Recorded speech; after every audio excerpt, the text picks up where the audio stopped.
அரசனுக்கும் பாதுகாப்பு இல்லை, ஆண்டிக்கும் பாதுகாப்பு இல்லை, அரசியல் கட்சி தலைவர்களுக்கும் பாதுகாப்பு இல்லை, சாமானியர்களுக்கும் பாதுகாப்பு இல்லை. ஆகமத்துல சட்டம் ஒழுங்கு சந்தி சிரிக்குது. இந்த வருவாய்த்துறை அமைச்சரா இருந்தீங்க, இன்னைக்கு இதுக்கு வந்து தமிழகத்தினுடைய திமுக நிதி அமைச்சர் தங்கம் தென்னரசு அந்த இப்ப 10:30 மணிக்கு இதுல தீர்ப்பு சொல்றதா தொலைக்காட்சியில செய்தி வந்துச்சு. நாங்க 9:30 மணிக்கு கிளம்பி இங்க வந்துட்டோம். இப்ப நீங்க சொன்னதுக்கு அப்புறம் தான் எங்களுக்கு தெரியும். நாங்க இன்ன வரைக்கும் உறுப்பினர் உரிமை சீட்டு கொடுத்துருக்கோம். தீர்ப்பை பார்த்துட்டு நீங்க கேட்கிற கேள்விக்கு விளக்கமா சொல்றோம். இதுவரை இந்த பள்ளி சீர்குலைக்கு மாணவர்கள் பள்ளி இன்னொரு கொடுக்கப்படல. அதுக்கு எடப்பாடி கண்டனம் இருக்கு. அவங்க கீதாஜி என்ன சொல்றாங்க, அது வந்து தவறான குற்றச்சாட்டு அப்படின்னு ஒரு அதாவது 4 செட்டு சீருடை கொடுக்கணும். அது வந்து ஆர்டரே கொடுக்கலன்ற தகவல் வந்துச்சு. அதே போல இலவச வேஷ்டி சேலை நாங்க வருவாய்த்துறையில தான் கொடுப்போம். டிஸ்ட்ரிபியூஷன் பொது விநியோக திட்டத்தின் மூலமா கொடுப்போம். கைத்தறித்துறை வந்து அதை ஈரோட்டில் கொடுத்து கொள்முதல் பண்ணலாம். அதுக்கு நூல்லாம் கொடுக்கணும். அது எதுவுமே கொடுக்கவே இல்லைன்றதுதான் உண்மையான தகவல்.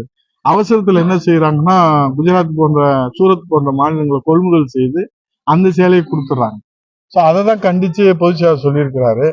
அதான் அரசியல் காழ்ப்புணர்ச்சியோட இந்த திட்டங்கள் எல்லாம் அம்மா பெயர் சொல்லுகிற, புகழ் பாடுகிற, புகழை காத்து நிற்கிற அந்த திட்டங்களை அரசியல் காழ்ப்புணர்ச்சியோடு இவர்கள் முடக்குவது மக்கள் வந்து வருகிற தேர்தலில் தகுந்த பாடம் போட்டுவார்கள்.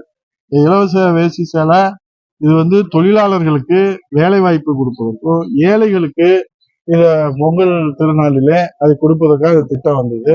முதியோர்களுக்கு இந்த திட்டம் இருக்குது. இதெல்லாம் அவங்க வந்து அரசியல் காழ்ப்புணர்ச்சியோடு நிறுத்துவதுதான்.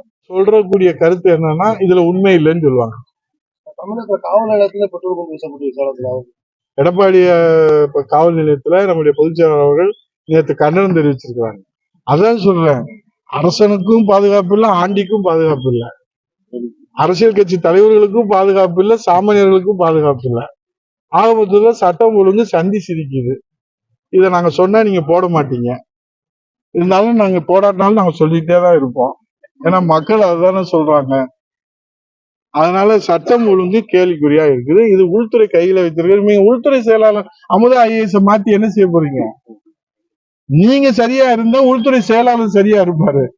நீங்க சரியா இருந்தா எல்லாரும் நல்லா இருப்பாங்க.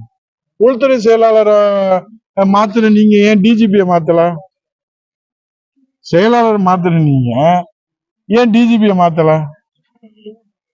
மக்களுக்கு சந்தேகம் வருது இல்ல? இப்ப டிஜிபி சிறப்பா பண்ணிட்டாரா? உள்துறை அமைச்சர், உள்துறை செயலாளர் அமுதா ஐஏஎஸ் சரியா பண்ணலையா? 46 நாள்ல 41 ஐபிஎஸ் மாத்திருக்கீங்க, 65 ஐஏஎஸ் ஆபீசரை மாத்திருக்கிறீங்க. மாத்தின எல்லாம் இது அதிகாரிகள் மாற்ற மக்கள் விரும்பல, ஆட்சி மாற்றத்தை தான் மக்கள் விரும்புறாங்க.